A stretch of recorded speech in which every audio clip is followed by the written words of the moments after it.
Hello, welcome to my channel, and if you're returning, welcome back. My name is Patty, the Dazzling Diva. I'm a part-time reseller on sites such as Poshmark, eBay, Mercari, and Etsy. And what I have for you are my sales on all those platforms for the week of May 26th through June 1st, a little bit behind. I'm also going to go over 3 instances that happened this week with buyers that had me scratching my head a little bit. Let me know if you've experienced any of these things. But if that sounds interesting to you, go ahead and stay tuned. Okay, let's start with Etsy. I only had one sale, but it was a pretty good one. It was this leather-bound poem book by John Eason. Part of a giveaway, someone was giving away some books, so this was free, so it's a pretty good profit on this one. So for $34.99. Then per usual, did not have very many sales on Poshmark, so someone sent me a $10 offer for this. Probably got this in a mystery box, so I don't pick up this this brand. So anything under $15 on Poshmark, to take automatic $3. So I still made pretty decent because probably didn't pay more than a couple of dollars for it. So made like a $5 profit. So did pretty good on Mercari for this week. Thing I like about Mercari is the fees are not very high, and they have to rate you within a certain amount of days so you get your money. This is a pretty shirt by Chico's. I think I paid probably like about $3-4 for it. They were having a sale at a church thrift. So it sold for $20.40. I probably sent out offers to likers on this. Then these fig pants I came across, I don't know if it was in a regular Goodwill or in a church thrift, but they had some fig pants. So I picked up, I think like 2 or 3 of them. And I sent an offer for $20. Someone accepted. This is worked at a school, and the school actually closed. It was elementary school, and they were giving away some things. So this was free, and someone bought the 2 of these: the Civil War and the World War II. Anything that it can be used for homeschooling, I would definitely look it up, especially like the Becca brand. This right here, I came across this. I used to love to play this game when I was little. And I just thought this was unique, and I looked it up and saw that it was selling for a pretty good amount of money. And so someone did, I sent out an offer of $15 and someone accepted for this. This is a great example. I talk about this all the time about checking your inventory. This had gotten lost, and you can see these pictures. I have had this so long ago, and it was sitting in a box of plush that was not being touched, and that's because somehow the whole bin of plush was not listed. So this sold soon after I relisted it and then cross-listed it on onto Mercari. It sold for $7.31. Then I've been going through some of my toys and lotting them up. Doing this with the littlest pet shops, unless of course it's one of the ones that go for pretty good by itself. I put this together, and as you can see, the flocked one did have some wear to it. I made sure to take pictures of it, but it didn't seem to matter. This sold very, very quickly. This sold like, I think, the next day after I made the lot. So if you're selling toys, or even with clothing, if you're selling some lower item things and they're not selling, then you may consider to lot them up and see if they'll sell faster that way. Okay, so here's 3 quick things that happened this week that I was just like, what? Never a dull moment with reselling. First thing is, I had an item for sale. It was 3 different like reference books, and I had it priced at like, I think like $25, $28 or something. And the person wanted me to sell it to them $15 shipped. And they were like, this is all the money that I have. Now, granted, I know that times are tight. I do not make a lot of money myself at my regular job. That's why I resell. I totally get it. But the books were heavy. So it's going to cost about $6 for me to ship it to you. And then the cost of the book, it's like why don't I just give it to you for free? Like $15 shipped on heavy books is just wild to me to ask for that. But I guess, you know, hey, if you don't ask, you don't get. So, but I just totally just, you know, just didn't even like respond to that because a lot of times I don't really respond. If it's like a really low offer or something like that, I just don't respond. I know some people say, you know, you have to negotiate and all this, so which is great. It depends on your business model. But if I have something for $30 and you offer me 5 or 10, to me, that signals to me that you're probably going to be a problem buyer. That's just been my experience that people that offer very, very low prices on items are problem buyers. But also, but a caution on that, the reason why I don't go off or I don't go back forth, whatever, is because just remember, people's children's have access to their accounts as well.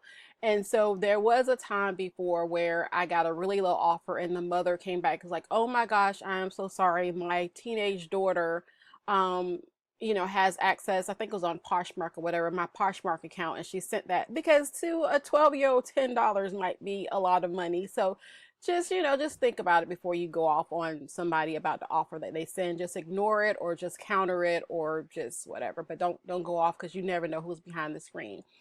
But another instance was I had an item up. It was a gently used item and it had flaws, and I did say it was gently used, but I photographed everything. And so they asked me a question that was completely, you know, was like a truck or something, and the door, the back of the doors of the trailer was off. I'm not familiar with this product because sometimes the horse trailers have doors on them, sometimes they don't. I was like, no, it doesn't have it. And they're like, well, it should have been in the listing. I'm glad I did my research. And I was just like, well, pictures are a part of a research as well, because it was the second picture. The second picture of this item literally showed what the item looked like and the questions that they asked. Like, that drives me crazy when people ask questions that are in the listing. Like, if you're buying a used item, to me, you should do your due diligence and look at all the pictures to make sure that you get what it is that you are buying. You know, you want to make sure that all of the flaws are noted. And if you see some, if you get it and something wasn't noted, then of course you have a leg to stand on. But if it's in the pictures, if you're buying like a used toy or anything like that, come on, look at all the pictures and see what you're getting. But the last one to me was, I was like, oh gosh, is Poshmark about to get like eBay? I don't get a lot of sales on Poshmark as well, but I sold a new with tag item, and the person, they had already, you know, like it'd been a couple of days. I shipped it out the third day, but it'd been a couple of days. It's like, where item? And I was like, okay, well, I apologize. You know, it's gonna go out tomorrow. Um, and so I did send it out like the next day, even though it wasn't like extremely late or anything like that. You're still within the window, but I normally do ship my items out in 1 or 2 days. So I did apologize because, you know, you never know. They could have been going to a football party or something and looking for the item. So send it to her. She gets it and she's like, there's a smell to it. And then so Poshmark reached out to me and said, do you think that it's possible that there's a smell to it? And I was like, well, no, the item is new with tags, and my items are not stored in my home. They're stored away from any kind of smells or anything like that. I'm like, maybe it's a new smell, because sometimes clothes, when they're new, sometimes clothes do have like a vinegary type smell to them, even though they're new. But I was like, I didn't notice anything when I was shipping the item. I'm really sensitive to smell. So when I'm like folding clothes or doing something, whatever, if it smells, I'm gonna most likely realize that it has like a smell or something to it. I'm like, I didn't notice anything when I was packaging it up. I just opened up the item and of course it doesn't smell like anything.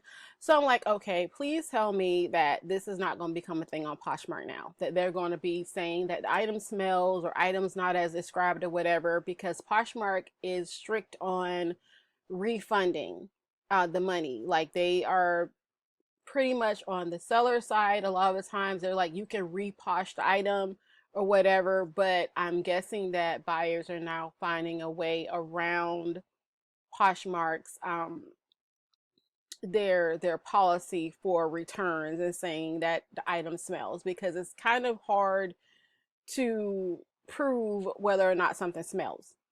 short of sending it to like a central location, like where Poshmark employee will verify that it smells or not, and then determine like what can you say. Like if someone says something has a smell to it, there's really no way to dispute that. So hopefully that's not going to become a thing on Poshmark for people to get their money back and get around having to reposh the item. But those are just three things that happened this week. You know, those items were have anything to do with, you know, my sales because they were from May, but this is what happened this week. So if you're a seller, like, have you experienced anything? Do you see that there are more returns now, or, you know, what's going on in your business? Like, are you experiencing some slowdown, or is everything great? So leave a comment down below. Let me know. Thanks. On to eBay. Come back to that. I've had this for a little bit. I do like these bread slicers. I do sell them. Sometimes they sell quickly and sometimes they can sit. This one has been sitting for about 6 months, but it did sell for, I sent out an offer to watchers for $16.14. Next, I do not sell a lot of Disney things. I mean, I'll look them up if they look unique, but Disney items, it's oversaturated. I don't sell very well, but this was a purple mini, and people love purple. People who love purple really love purple. So I went ahead and listed this, and it did sell for $11.39.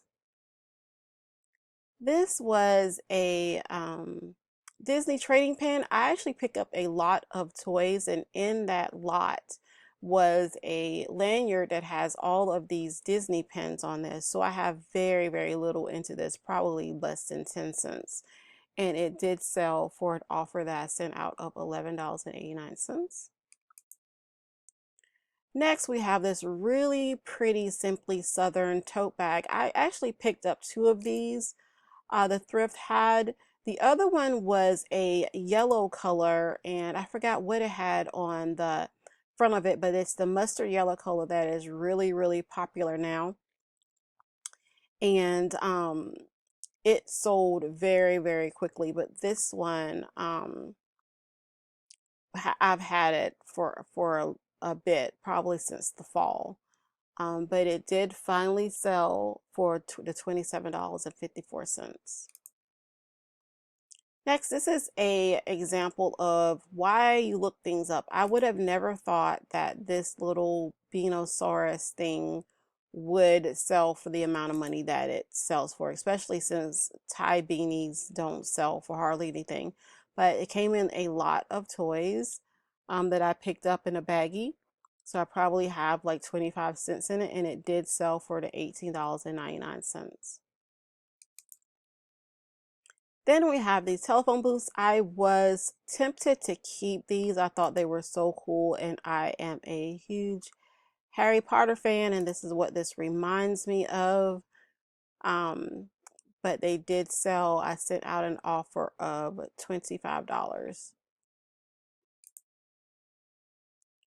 I will look up anything Teenage Mutant Ninja Turtles. I don't pick everything up because not everything sells well, but I figured this would, and even had like a little tear in it. That hopefully they saw, because I've had some people this week, you know, it's like it's in the pictures. But anyways, so this one did sell for the $11.31.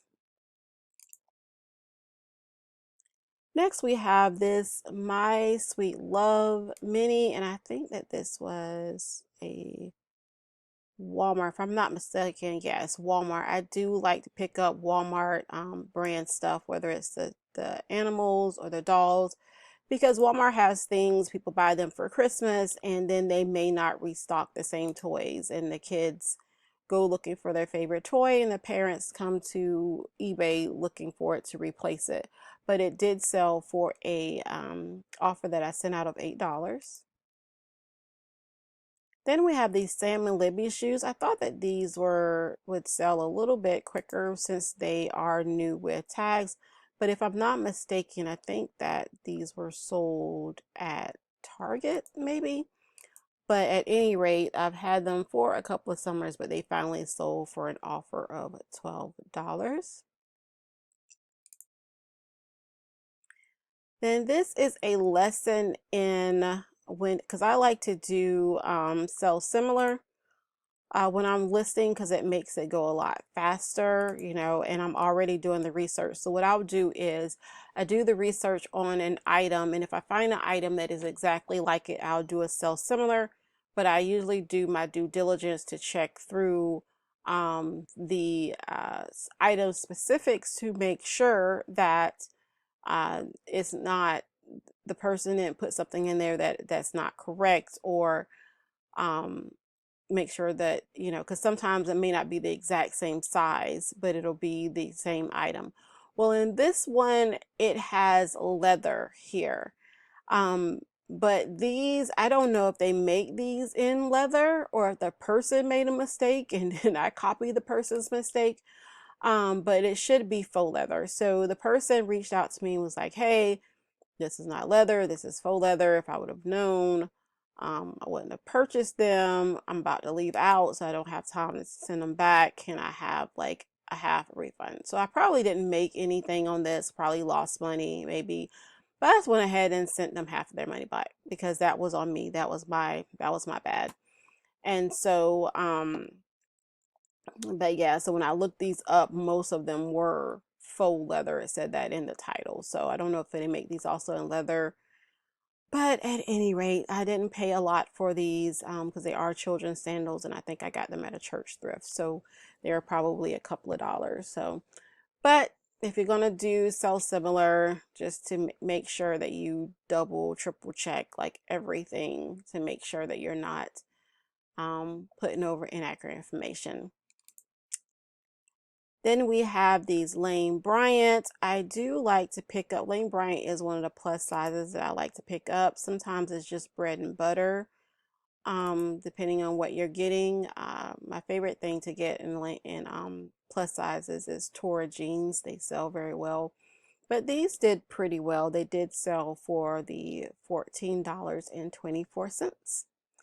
And now back to the first one that first screen that I put down. I did not sell a whole lot this week, but you know, every little bit counts in this economy that we're in. But I just did this to show that when I say that I'm everything seller, this is what I mean. It's like the percentage of sales is very similar. This week it was mostly toys and hobby, and then you see clothing. If you add them together, it's, you know, it's a little bit more than that. Collectibles, the bookends came up under collectibles. It could have easily gone into home and garden, and if it did, then everything would be probably around about the between 18 and 25% for the three categories that I sold in. And that's one of the reasons why I am an everything seller, because I don't live in an area where I can find high quality clothing to just be a clothing seller. Plus, clothing is aggravating to me. I don't really want to be just a straight clothing seller. It's so much easier to sell hard goods and toys and to photograph them and everything. But clothes are easy to find. So that's why I am always going to sell clothes, no matter how aggravating it can be to take pictures, put the measurements in. You're dealing with returns, all of that things. Every little bit helps, and it all adds together. And it keeps me from having to get a part-time job, which I don't want to do. So I'd rather do this and set my hours and work when I want to on my days off from my other job and make extra money that way than to have to be at someone else's job dealing with people like all day after I've already dealt with people at my other job. But at any rate, if you found any of this helpful, please go ahead and give me a thumbs up. I do have other videos that are coming out. I have, as you can see, I'm behind in my what sold, so I would like to do another what sold. I just visited Dollar Tree so to get some items out of there. So I'm going to do a video on the items that I get from the Dollar Tree that I use in my reselling business. So that will be an interesting one. So if it sounds good to you, make sure to give me a thumbs up and hit the bell notification so that you know when these other videos drop. Oh, and also I finally was able to get a fun box from ThreadUp. I've never been able to get a fun box, so I cannot wait for that to come so I can see what is in it. I'm getting it more just to because I was able to get a fun box and to have anything to resell. If I can't resell a thing out of it, that's fine. I was just excited to be able to get a ThreadUp fun box. But thank you so much for joining me. Hope to see you again soon. Goodbye for now.